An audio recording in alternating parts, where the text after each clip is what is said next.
To be Tanzwa continued. panapa nezvezita kuti rakauya sei kuchikwata right icho chakambombwa sei ya chikwata bato raJehovha hachina kutangira muno muHarare, chakatangira kumusha kuMhondoro, mumusha unonzi waMufuka, munyika yaMashaya Mombe, vanhu vekwaChikona Mombe. Takatanga sekudai izvi, taingoimba tisingarekodhi, kuri kungoimba chitikata pamachechi nemudzinhamo, kuzodzivara muzukuru wedu manje azotipa tipi kuti aiwa zvamunoimba zvikaizvi zvafanira kurekodhwa. Muzukuru wenyu yainzi ani? Muzukuru wedu yainzi Tezi Charewa, ndiye akazotipa hiti kuti no zvamunoimba izvi munofanira kurekodha. Asi apa isi takati tichiri kugara kumusha zvedu pasanga ari kuno kutaundi tichito vamwe tichiri kuchikoro, saka zvadaro manje takazorekodha kaseti kuti ngotepa izvi kuti munongotepa nemaredhiyo maredhiyo achangouya kutepa tatepa kaseti. Saka kaseti taitepa ka vanhu vakataka kuidhabhirana manje iri yekutepa but vanhu vakataka kudhabhirana, uyo adhabhira uyo akanzwa yodhabhira umwe kudzimara kaseti inobva yauya kuno kuHarare, yauya muno muHarare ka nobva yasikuonekwa mukuru anonzi vajaramba vaipinda chechi Timoti paakabva kumusha akauya kuno kunobva asikogara naajaramba achipinda chechi navo. Saka munin'ina wajaramba ndopaakanzwa kaseti yasviko kwaariwo. Chechi yainzi chechi yainzi Vimbiso yaJehovha, ndo kwavaive.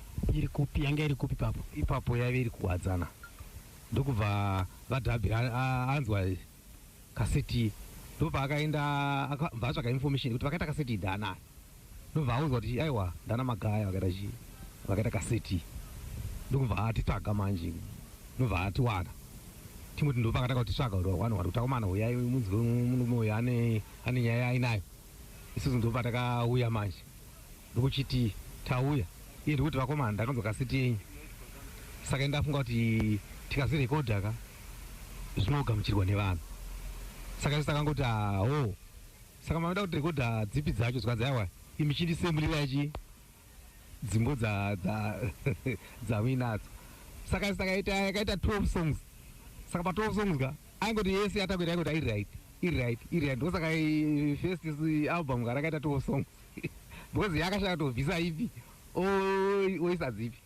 Saka ndo ipapo tisati tamuona murume takaita dambudziko rekuti isusu zveshuwa tanzwa kuti tinofanira kurekodha ka takauya muno muHarare vatasiona marecording companies mahomba kuti tinorekodha, but vaitirambira vaiti toda zvine ngoma, toda zvakati, mumumboti handipei ndoenda chiteerera kaseti yacho ndichienda kumba, mumubvunza mangoti ndamboiteerera kudzimara tazozangana naPrince Tendai.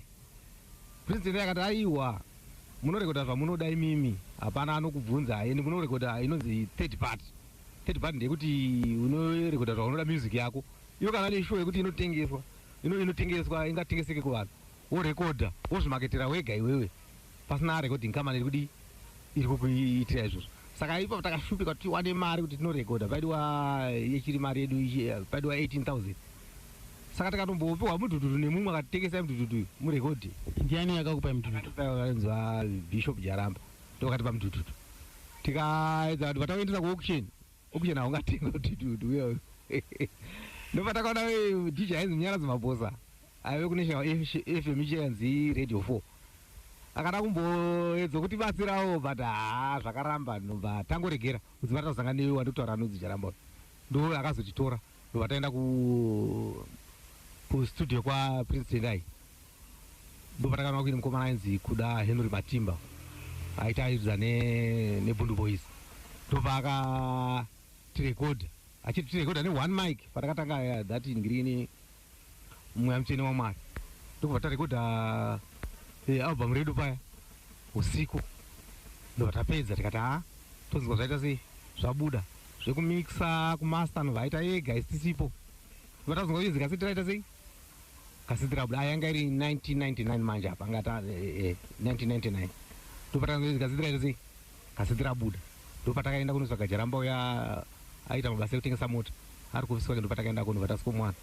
ndobva atipa kaseti, ndobva tariridza mota takanzwa kaseti rikuita sei, kutorera zvakanaka, dzimbo dzatakaimba zvese zvatoita zvakanaka, ndobva tagadzira sleeve, ndokubva tachitanga manje isusu ari kufamba manje 1 kuti imboridzaiwoka izvi ndo pakaita basa manje ipapo kuti richitanga kutambirwa nevanhu manje nekuti takafamba tangoti munhu tikanzwa munhu ari kurida kana ari kugweru taisa kaseti paswift mari yataibhadhara kuti iende kugweru kana kubulawayoka inenge yatengwa nemunhu iye yaipfuurwa nemari yaizodiwa neswift kuti tiendese chi kaseti kunzvimbo dzakadaro kwese tikana naro kumusha kwedu kwana mubaira uko tichifamba naro mashops vanhu vekuvachi ndo vakatanga kuti sapota manje zvadaro manje ndopatakanzi najanamba aiwa makomana hatitei ngirikini vhidhiyo ndopatakaenda totora kupi vhidhiyo tikati aiwa hande totora kudomboshava ndopatakaenda kudomboshava ndopatakaanorekodha vhidhiyo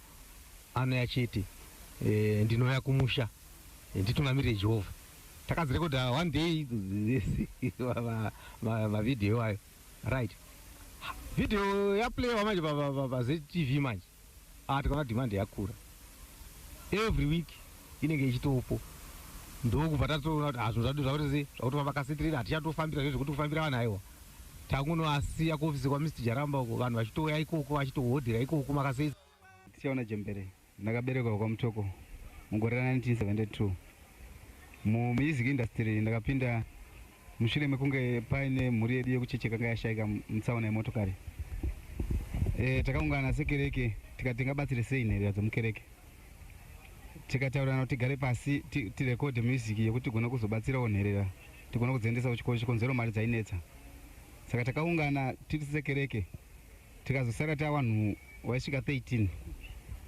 kukwadzana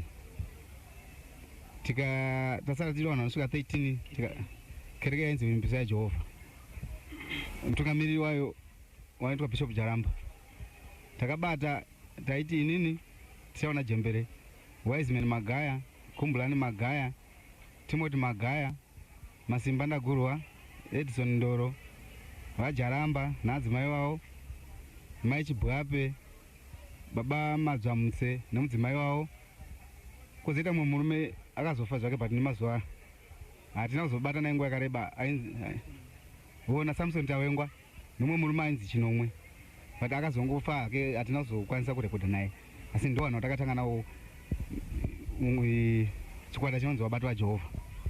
Pamakatanga kuungana imimi zvanga zviri pasi pechechi inonzi Vimbiso maamusati maane zita tanga tisati ane zita takaungana sekereke zita rakazobuda mushure mekunge tagara pasi kuti sekwaya yechechi tingaiti chii ndopatakaiti Vabati vaJehovha.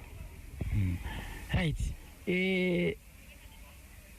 Makadaro makazonotsikisa here makadaro takazotsikisa takazobatsirwa nemurume ainzi Dange Jaramba munin'ina waBishop ndiye akaita kuti tirekodhe tikarekodha the show first album yedu yainzi Mweya Mutsvene waMwari second album yacho yainzi Kana Mutumwa Akauya.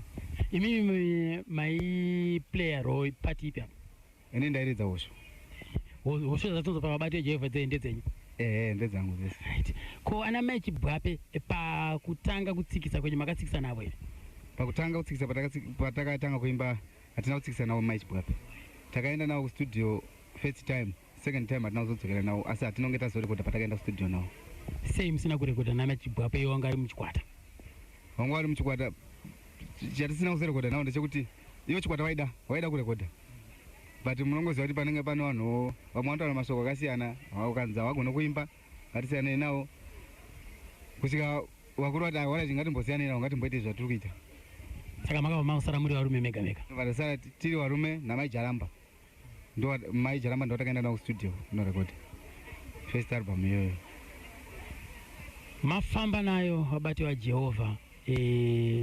Panozowanikwa kuti murume anonzi Samson Tawengwa pane nguva yakazombobuda akadai so tikazonzwa kuti adzokera chii chachaitika tandasiparadzana nana Magaya chakaitika second album yedu Mutumwa Akauya payakabuda payakatengeswa yakuda kunopera kuti takuda kunorekodha takuda kunopractiza third album vakomana ndo vakangoti isu taakubuda tega ndobva vangotora navana Magaya ndobva buda wega Samson Tawengwa ndobva ateerawo kwavanga vari ndobva taramba tiripo ndobva tazounganidza gurupu reVabati veVhangeri ivo vakaimba album yekuti ndinobva kwamuri, isusu tikaimba album yakanzi ndomira pedyo, tikatomboita wabati wajehovha 1 wabati wajehovha 2 kusvika tazoona kuti tirambe tosingoti wabati wajehovha azviite, isu ndobva takunzi wabati wevhangeri. Samson Tavengo takarekodha naye pana ndomira pedyo. sei indoda kuziva kuti imimba yemati imimba kutanga Samson Tavengo akaenda huko, saka akazoya sei kwamuri?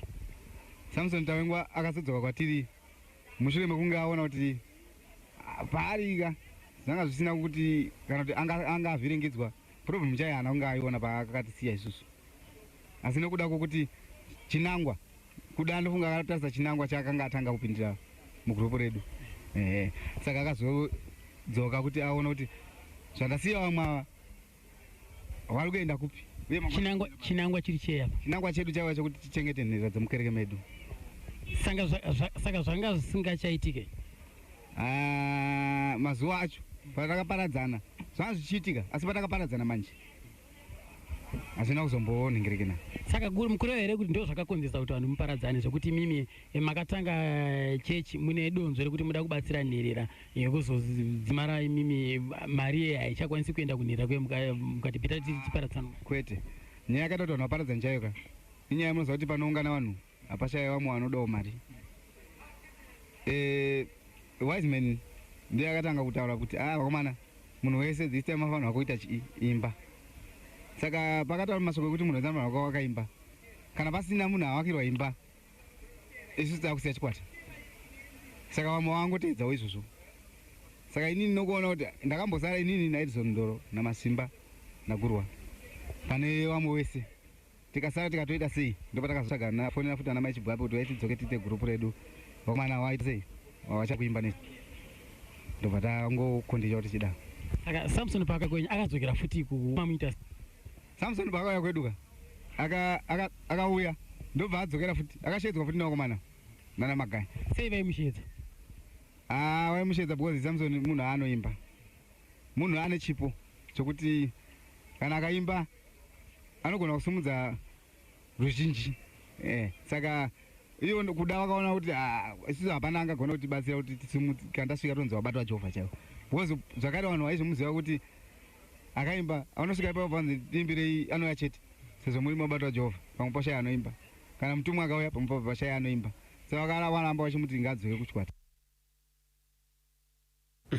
Mapanzo akapo amaratirerika zvaiti ndiye ka tichaona jembere uyo ka achingunotipawo ka rutivi rwake. Zvisinei hazvo ndakazobata amai Chigwape vacho, tinzwe kuna amai Chigwape. Pakatanga boka revabati vaJehovha ndiri imwe memba yaivepo panguva iyoyo, ndakatomboimba nevabati vaJehovha. Kana muchiri kutondera imimi mungatirondedzere kuti vabati vaJehovha yakatanga sei? Inini kungoti munhu ndakazoenda vari pakati pesession, but chandonyatsoziva kuti mamembers aivepo panguva iyoyo pakanga paina Wiseman Magaya, Timothy Magaya, both late, Kumbulani, Tavengwa, Mamrod, nevamwe nana Jembere naNdoro ndo vaivepo panguva idzodzo. Yakatangirwa kupi? Vaipracticera kukwadzana ku4 pamba pa Bishop Jaramba vevimbiso yaJehovha. Saka ndo vakaona kuti imimi aiwa munokodzera kupinda? Ndo zvakaonekwa navaJaramba panguva iyoyo. Asi handina kuzokwanisa kupfuurira mberi nevabati vaJehovha. Nekuda kwei? Vamwe vacho vakaona zvisina kuvasunungukira kuti vange vaine muimbi wechidzimai pakati pavo. Saka zvadaro vaJaramba vakangonditi tichazoona pamberi apo kuti tichaita sei. Saka zvadaro ndakamira zvangu ndamira kudaro, pakazongoita mukana wekuti vaJaramba vakazongouya ndokuti pane kunetsana kwakanga kwangoita munoziva kana muri muine zvamuri kuita makawanda, dzimweni dzenguva pane kunetsana kunongoitika pakati pevanhu.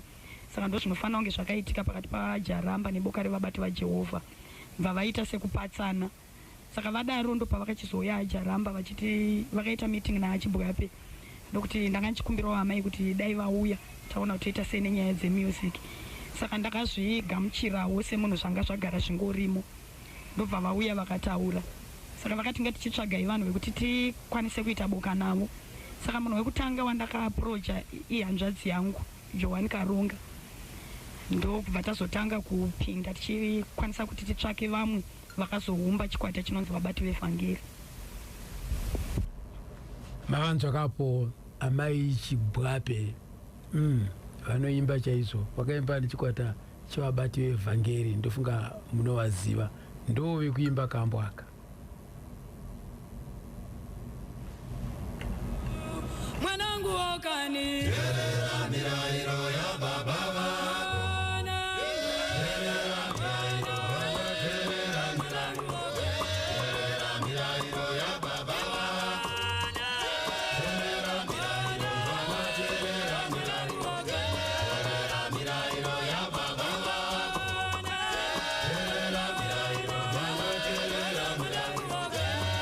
amanzwa paka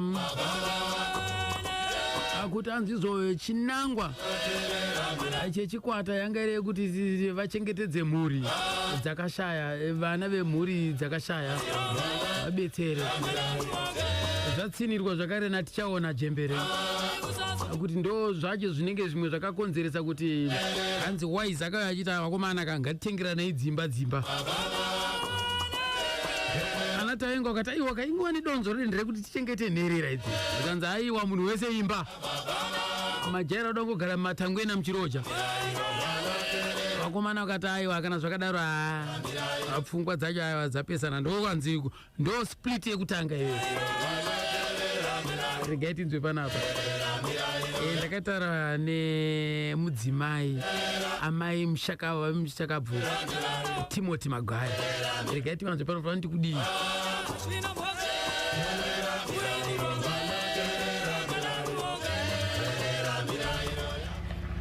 Pavakatanga kuimba zvakambooma, zvambotanga nekunaka, zvakambotanga pakumbooma, vachiimba kudaro vachiimba, nobva vakutanga kutengesa makaseti.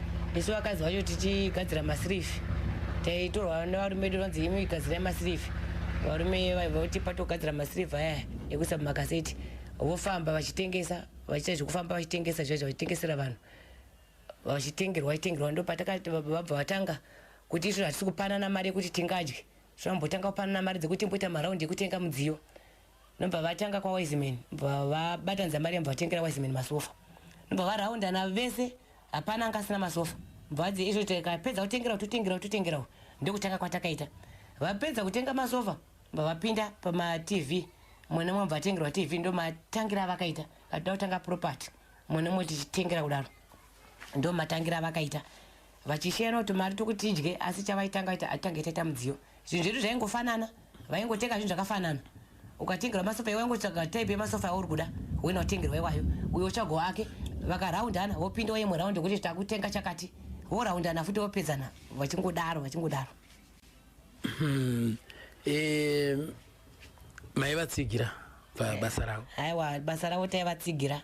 Vaiti kana vakuimba paya pautanga kurekodha paya, vopureya kaseti yavo, voti towanyasoteerera kuti tinzwe kuti mavhoisi ari kubatana here. Mumwe nemumwe achiteerera woona kuti pari kuita kuti vanhu vabatane ndepapi, asiri kuyaseimba zvakanaka ndeupi. Tena ikuimba zvakanaka hebhesi, out ikuimba zvakanaka here, munyasoteeresa.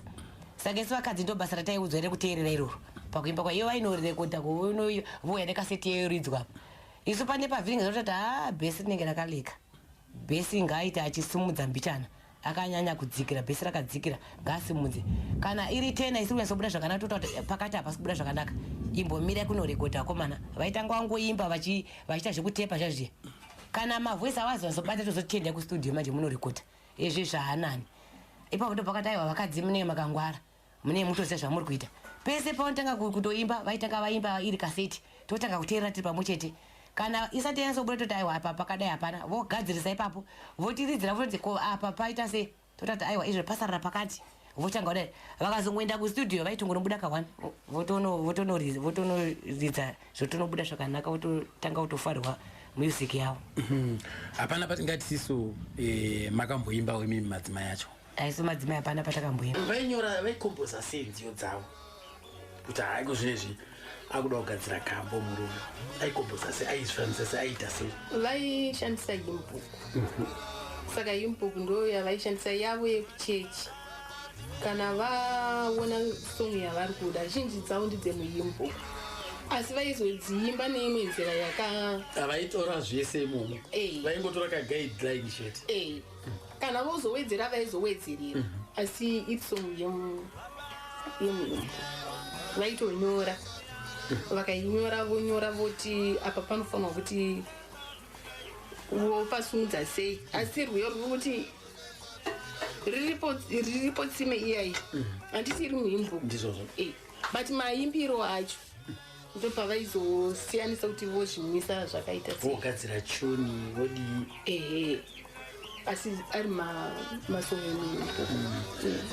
Tingati tiso vaiti kana vakombosa nziyo dzavo vaigona here ngoti makagara so nemhuri makangoungana kudai izvi nemhuri muchiona tv kana chichichi ungotanga kungonyora kana kuti pane nguva yavaizvipa?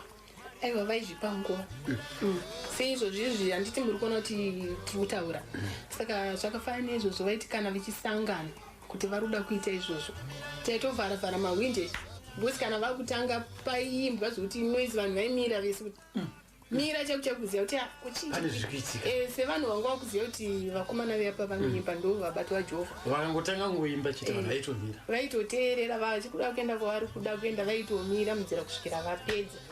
Kana vasina kupedza vamwe vaizongobva voenda asi vanotoenda vachitomhanya kuti toda kudzoka vachiri kuimba asi vanenge vakatovhara dho vatori mumba asi muri panze maitozvinzwa vaitozvipa mukana. Ini ndaitozvipa kuti kana ivo vakuimba sevanhu vane rekodha mumakaseti avo papa singazodi kuti uridze tunoizi tichii saka munenge mutori panze muchiita zvepanze mutongovasiya muva panguva kana vapedza munovaonawo vakubuda panze musati zvinhu zvaraiti.